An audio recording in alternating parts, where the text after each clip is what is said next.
আজকে সুজির হালুয়াও নয় বা সুজির উপমাও নয়, আজকে এনেছি সুজি দিয়ে একদম নূতনত্ব একটা দারুণ রেসিপি, সুজির পুডিং। হ্যাঁ, ভীষণ টেস্টি হয় খেতে। আর সব থেকে বড় কথা, যারা ডিমের পুডিং খেতে পারি না তারা কিন্তু সুজির পুডিংটা অনায়াসে খেতে পারি। এই রকমই সুস্বাদু দারুণ টেস্টি একটা ডেজার্ট বা মিষ্টি বলা যেতে পারে। বাচ্চা থেকে বড় সবাই পছন্দ করবে। অনেক সময় বাচ্চারা সুজি খেতে চায় না, এভাবে যদি বানিয়ে দেওয়া যায় আমি একদম শিওর তারাও কিন্তু খাবে। তো চলো আর দেরি না করে বানানো শুরু করা যাক। আমি অস্মিতা, সবাইকে ওয়েলকাম অস্মিতাস করায়। তো এখানে প্রথমেই কি করলাম, একটা এরকম সসপ্যান বসিয়ে তাতে হাফ কাপের মতো চিনি নিয়ে নিলাম। আর চিনিটা দেওয়ার পরেই আমি ওভেনটাকে অন করলাম। এবার অন করার পরে একদম কম আঁচে এরকমভাবে চিনিটাকে জাস্ট গলিয়ে নেব। খুব বেশি কিন্তু চিনিটাকে এই সময় হাতা খুন্তি কিছু দিয়ে নাড়ানাড়ি করব না। যখন দেখব চিনিটা গলে গেছে, পুড়িয়ে কিন্তু ফেলবো না, তাহলে কিন্তু এটা একদম নষ্ট হয়ে যাবে। সেই সময় আমি কিছুটা পরিমাণ জল দিয়ে নিলাম। জল দিয়ে নিয়ে তারপর আবারও ওভেনটাকে একটু অন করে নেব। মাঝখানে ওভেনটাকে আমি অফ করে দিয়েছিলাম।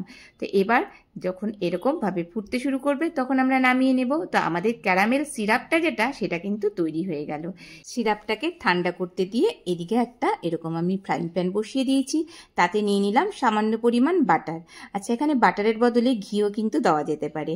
তো একটু ব্যাটারটা যখন গলে যাবে তখন আমাদের এর মধ্যে নিয়ে নিতে হবে সুজি।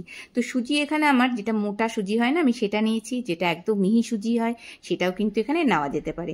তবে সুজির পরিমাণটা কিন্তু যদি বলা যায় তাহলে এখানে 25 গ্রামের মতো সুজি এখানে রয়েছে, মানে হাফ কাপের মতো সুজি রয়েছে। এই সুজিটাকে জাস্ট একটুখানি এর সাথে রোস্ট করে নেব। খুব বেশি ব্রাউন কালার করে ফ্রাই করার দরকার নেই, জাস্ট কাঁচা ভাবটা চলে যাবে সেই পর্যন্ত। এরপর এর মধ্যে নিয়ে নিতে হবে দুধ। তো দুধও এখানে মোটামুটি 300 গ্রামের মতো দুধ কিন্তু এখানে রয়েছে। আর দুধটাকে আমি আগেই ভালো করে ফুটিয়ে মানে ঘন করে রেখে দিয়েছিলাম। তো সেটাকেই এর মধ্যে মানে সুজির মধ্যে আমরা অ্যাড করে দেব। দিয়ে একটুখানি নেড়ে চেড়ে নেব। আর সুজি তো খুব তাড়াতাড়ি কিন্তু ঘন হয়ে যায়, তো এরকম কন্টিনিউয়াসলি এটাকে নাড়তে থাকবো। তো এরপর এর মধ্যে যেটা লাগবে সেটা হলো কাস্টার্ড পাউডার। তো আমি এখানে 1.5 চামচের মতো কাস্টার্ড পাউডার নিয়ে নিয়েছি। তার সাথে 3 থেকে 4 চামচের মতো দুধ নিয়ে নেব। নিয়ে খুব ভালো করে এটাকে মিক্স করে নিতে হবে যাতে কোনো রকম লাম্পস না থাকে। তো এটা মিক্সড হয়ে গেলে পরে এরপর আমরা যে সুজিটা রেডি করে রেখেছিলাম দুধের সাথে মিশিয়ে, তার মধ্যে এটাকে দিয়ে দেব। এখানে কাস্টার্ড পাউডারটা দেওয়ার কারণ হলো কাস্টার্ড পাউডারটাই কিন্তু এই পুডিংয়ের যে বাইন্ডিংয়ের কাজটা আছে না, সেটা কিন্তু করবে। তো খুব ভালো মতো করে কন্টিনিউয়াসলি এর মধ্যে মিশাতে থাকবো। কাস্টার্ড পাউডারও খুব তাড়াতাড়ি কিন্তু ঘন হয়ে যায়। এবার এর মধ্যে একটা পুডিং ফ্লেভার দেওয়ার জন্য এর মধ্যে নিয়ে নিলাম ভ্যানিলা এসেন্স। আর এই সময়তেই আমি চিনিটা অ্যাড করে দেবো। তো আমি এখানে ব্রাউন সুগার অ্যাড করেছি। ঘরে যে নর্মাল চিনি আমরা খাই সেই চিনি কিন্তু এখানে অ্যাড করতে পারি। আর চিনিটা চাইলে পরে দুধের সাথে প্রথম দিকেও কিন্তু অ্যাড করা যেতে পারতো। তো খুব ভালো মতো করে একসাথে মিশিয়ে নেব।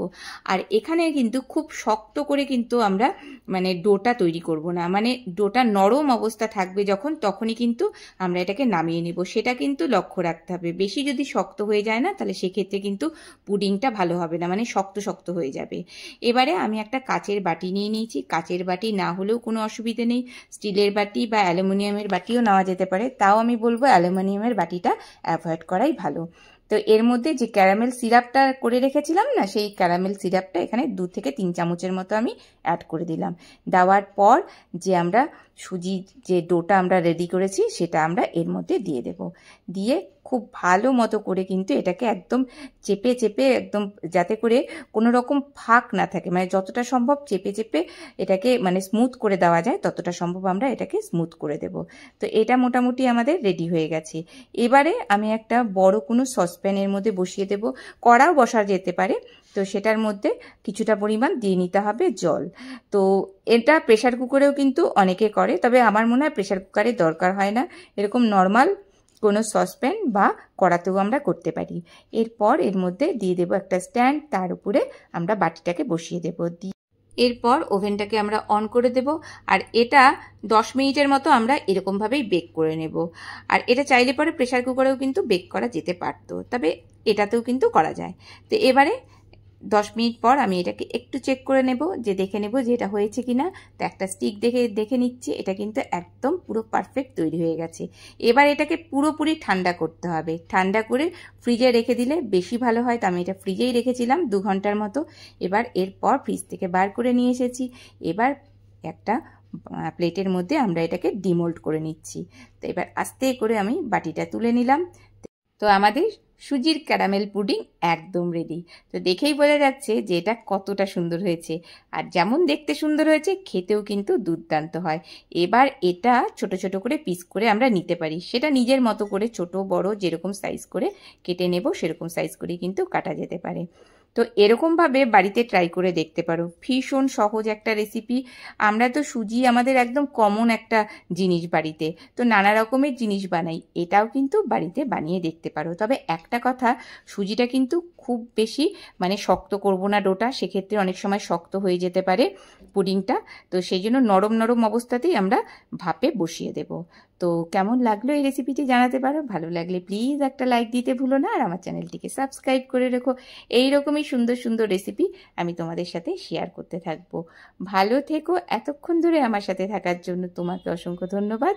আজকে এ পর্যন্তই, চলো টাটা।